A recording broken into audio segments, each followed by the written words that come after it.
Ce qui m'énervait ces dernières années, c'est que chaque fois qu'il y avait un peintre de Concarneau qui faisait quelque chose de bien, on l'exposait à Pont-Aven, parce qu'il n'y avait pas de musée à Concarneau. Mais il y avait des très très bons artistes.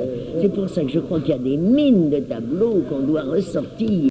Le musée de Pont-Aven, en effet, et aussi, depuis quelques années, le musée du Fawet ont présenté des peintres du groupe de Concarneau, dont Thomson, Fromhout, Bardouin, Delpy, Guigné, Legout-Gérard, Desrolles et Guyou en 2008 à Pont-Aven et Maurice Ménardeau le dernier en 2012 au musée du Fawet. C'est par un concours de circonstances particulières que la donation Robin est entrée dans la collection municipale.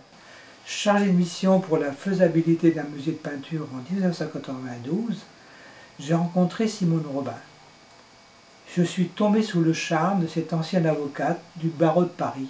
Elle avait conservé de très fortes attaches avec Concarneau. Je suis arrière-petite-fille du pilote Guyou. C'est-à-dire que ma grand-mère, Mélanie Guyou, était une fille du pilote.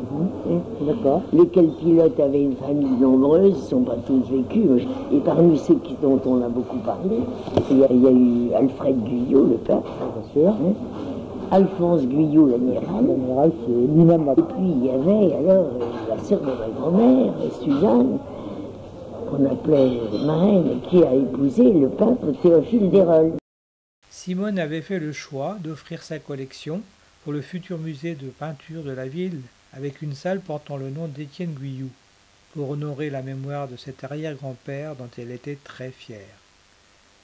Mon arrière-grand-père, écrivait-elle, le pilote Guyou, sauveteur, maire de la ville, consul de Suède et de Norvège, ancêtre de tous les marins et artistes de ma famille et de la ville de Concarneau.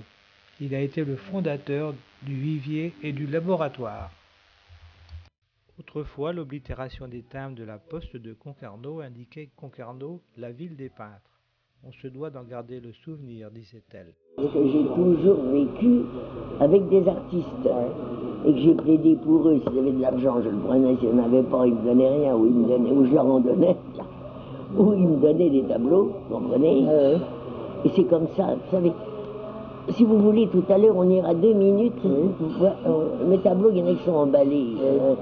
Enfin, comme ça, vous verrez, je voudrais que vous insistiez auprès de la mairie de Concarneau pour qu'ils se dépêchent. Voilà, c'est ça un peu, si vous voulez, cet aspect-là qui m'intéresse. J'ai 81 ans, j'ai eu des tas de maladies depuis 10 ans, je suis invalide, etc. Il faut se dépêcher. Et il faut se dépêcher d'avoir un local à Concarneau pour faire un tri dans les tableaux. Le véritable bonheur, Simone Robin l'a connu grâce à sa cousine Jeannine Guyou, l'amie de Nicolas de Staël, et à son autre cousin Jean Desrolles. Par eux, elle a fait la connaissance des peintres abstraits, réunis d'abord à la galerie Jeanne Bucher, puis à celle de Denise René, rue de la Boétie. Vous voulez savoir les relations avec les peintres, mais je n'ai vécu que dans les beaux-arts et la peinture. Et ce que j'aimerais, c'est qu'ils me réservent une petite pièce. Et dans cette petite pièce, on mettrait justement l'équipe là. Alors on expliquerait, parce que ces gens-là, n'est-ce pas, m'ont fait connaître des tas d'autres artistes. Le 7 octobre 1993, elle offrait à la ville, par mon intermédiaire, des huiles, gouaches, lithographies, pastels et dessins de Jeannine Guyou-Teslar, Jean Desrolles, Sonia Delaunay, Devanne, Domela, Lanner, Lanskoy, Lapic, Lursa, Magnelli, Petrus Bride, Lila de Nobili, Marie Raymond et Oleg Teslar.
Simone Robin est décédée en septembre 2003.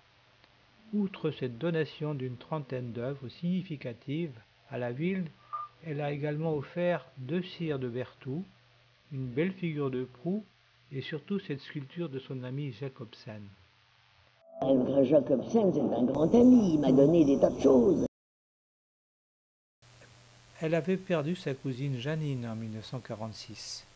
Le fin février, écrit Anne de Staël dans La Vie dure, lors de l'exposition La Rencontre Nicolas de Staël-Janine Guyou du musée d'Antibes en 2012, Janine tombe malade. Elle rentre à la clinique pour y subir un avortement thérapeutique auquel son cœur ne résistera pas. Jean Desrolles est décédé le 30 août 1967. Au cours de la 29e séance de dialyse, il meurt brusquement d'une crise cardiaque. Il venait d'avoir 56 ans, écrit son ami Georges Richard Rivier dans le catalogue raisonné Œuvres peintes 1944-1967. Décédée à Paris en septembre 2003, Simone Robin n'aura pas connu le bonheur de voir son vœu le plus cher réalisé. Les 28 œuvres de sa donation s'ajouteront aux 380 pièces en attente d'un espace muséal tant souhaité.